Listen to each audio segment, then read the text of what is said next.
The man looked out of place. Dusty boots, torn duffel bag, and a military jacket that had seen too many storms. He stood at the edge of Maple Street staring at a "Welcome to Ridgeville" sign like it was both familiar and foreign. The autumn wind brushed past him, carrying the faint sounds of laughter from the nearby diner. That's where Maya Johnson first saw him, standing alone under a flickering streetlight, his posture straight but eyes lost. "Hey, are you okay?" she asked, stepping out of her car. Her tone was kind, the kind that makes even the most guarded souls stop pretending. The man blinked as if waking from a long dream. "I think I took the wrong turn," he said softly, his voice low, careful, like someone who hadn't spoken to another person in a while. If stories like this touch your heart, please like and subscribe to Broken Chains, where every story reminds us of humanity, hope, and the courage to start again. His name was Ethan Cole, though he didn't offer it right away. His jacket bore no name tag, just a faint army insignia. Maya, a 28-year-old waitress with warm brown skin and curly black hair pulled into a messy bun, studied him. The faint scar above his right brow, the hollow tiredness in his blue-gray eyes, and the way he clutched the bag like it held his entire life. "Come on," she said after a pause. "There's hot coffee inside." "You look like you need it?" He hesitated, then followed. The bell above the diner door chimed as they walked in, and every conversation seemed to stop for a heartbeat. Ridgeville was a small town. New faces drew attention, especially ones that carried war on their shoulders. Inside, the lights were warm, golden against the deep wood panels.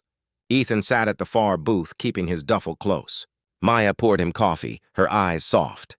"So, traveler," she teased gently, "where you headed?" He gave a faint, weary smile. "Home," he murmured. "If it's still mine." Maya frowned. "You from around here?" He nodded slightly. "Used to be." There was something in his tone, a mix of regret and disbelief, that made her stop pressing. Instead, she slid him a slice of pie on the house. "Well, welcome back anyway." He gave a quiet thanks and took a slow sip of the coffee. Outside, the streetlights flickered, casting reflections across the window. For a long moment, they just sat in silence, two strangers who somehow felt like they'd known each other in another life. After a while, he stood, reached for his wallet, then stopped. I'll come back to pay," he said awkwardly. "Just need to see someone first." Maya smiled softly. "You're fine. Just promise you'll eat properly, okay?" He gave a nod and left, the bell chiming again behind him. She watched him disappear into the fog, a strange feeling tugging at her heart, like she'd just met someone important without realizing it. The next morning, the diner buzzed with whispers. The local news played on the small TV above the counter, and Maya froze mid-step when she saw the screen.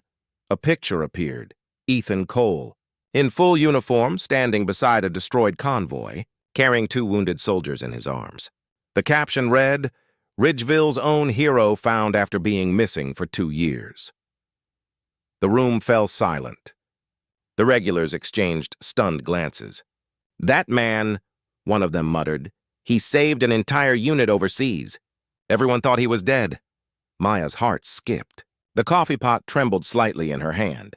"Ethan!" She grabbed her coat and ran outside. Snow had started to fall lightly over the quiet streets. She searched corners, alleys, the old bus station. Nothing. Then she noticed the small memorial park by the river, where names of fallen soldiers were engraved in stone. There he was. Ethan knelt in front of one of the plaques, head bowed, snowflakes clinging to his hair and shoulders. His duffel lay beside him. He was whispering something to the stone, words no one else was meant to hear. Maya approached quietly. You're Ethan Cole," she said softly. He turned, eyes glassy but steady. "Was," he corrected. "Now I'm just trying to remember who that was supposed to be." She hesitated. "They thought you were gone." "I was," he said simply. "At least the part that mattered." He looked back at the plaque, his voice trembling. "I promised my men I'd bring them home. Some didn't make it.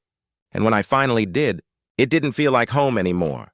The weight in his words hung heavy in the cold air. Maya knelt beside him, placing a gentle hand on his shoulder.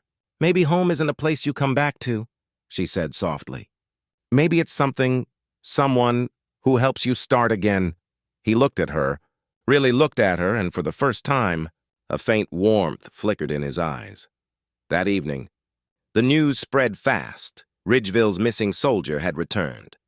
The mayor called for a ceremony, but Ethan didn't show up. Instead, he helped at the community center that night, quietly fixing a heater, serving soup to the homeless. No speeches, no medals. Just quiet acts of kindness. Maya watched him from the doorway, her chest tightening. For the first time in years, the man seemed at peace, grounded, human again. When she walked over, he smiled faintly. "Guess you were right," he said. "Maybe home's not gone after all," she smiled back. "It never was. You just needed someone to remind you." Outside, the snow had stopped. The old church bells rang through the night as if welcoming him home. The town that had once forgotten its hero had finally remembered him, not because of the medals or the stories, but because he chose to keep giving when no one was watching. And in that quiet diner light, beside the woman who saw him not as a soldier but as a man, Ethan Cole finally came home, not to Ridgeville but to peace.